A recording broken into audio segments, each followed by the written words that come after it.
Victoria, thank you so much for meeting with me today. All right. So first of all, I want to congratulate you on your promotion. I know you just got that, so congrats. How do you like your new role? It's a lot. It's a lot of big transition, but I'm working on it. So. Okay, great.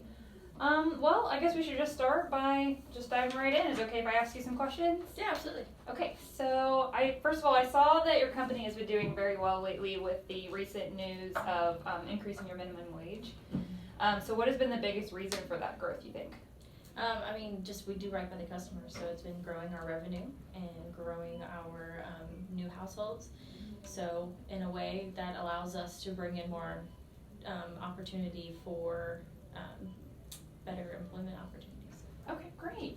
So then how many customers would you say you have now, even just at your location?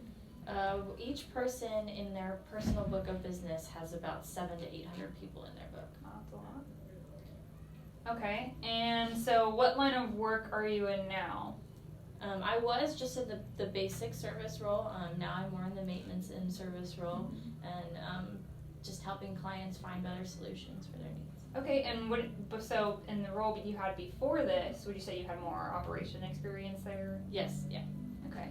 And what kind of operations did you handle? I normally help onto any kind of documentation that needed to be done, looking at the retention, the federal laws with that, and how we at Fifth Third handle those things. Okay, did you do anything with like the money and? Yeah, I a lot of that also entails working with the cash flow. So I counted orders, and then I also made sure that each drawer was at the correct limits as far as cash goes, and I watched the trends as they go in. Okay. All right, so then how much time would you say that you have to develop new ways to solve some of your more difficult operations tasks? Would you say you'll have a lot of time for that? I wouldn't say too much time, but there could be more for sure. And how much would you pay in order to have your operations issues eliminated or limited? Whether it's like paying somebody to help you with your operations or something like that. It would just have to depend on the margin there. So I wouldn't necessarily put a price on it, because if it allowed me to help other customers a little faster, then that would be better too. Great. All right. So then, do you see a large amount of rolled coin brought in from your customers? Yes. Yeah. All the time. All the time. Yes. Okay. Do you find yourself turning away customers who don't have their change rolled? Yeah, unfortunately, that's part of the regulations here, is we're not really supposed to take unrolled change, so. Gotcha. So what are the difficulties in handling large amounts of rolled coin at once? Well, it holds up the teller line, and then it makes it harder for us to keep with our standards of customer service, making sure we get to everybody promptly. And then also like making sure that everything is accurately counted too, because we don't open those rolls. Would you say it's easy to notice if all the rolls are short at once? Yeah, heck no. No? There's no way.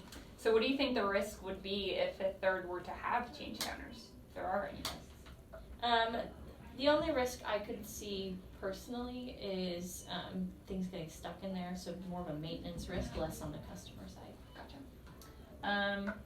So if you don't add change counters to your retail stores, what do you think will happen?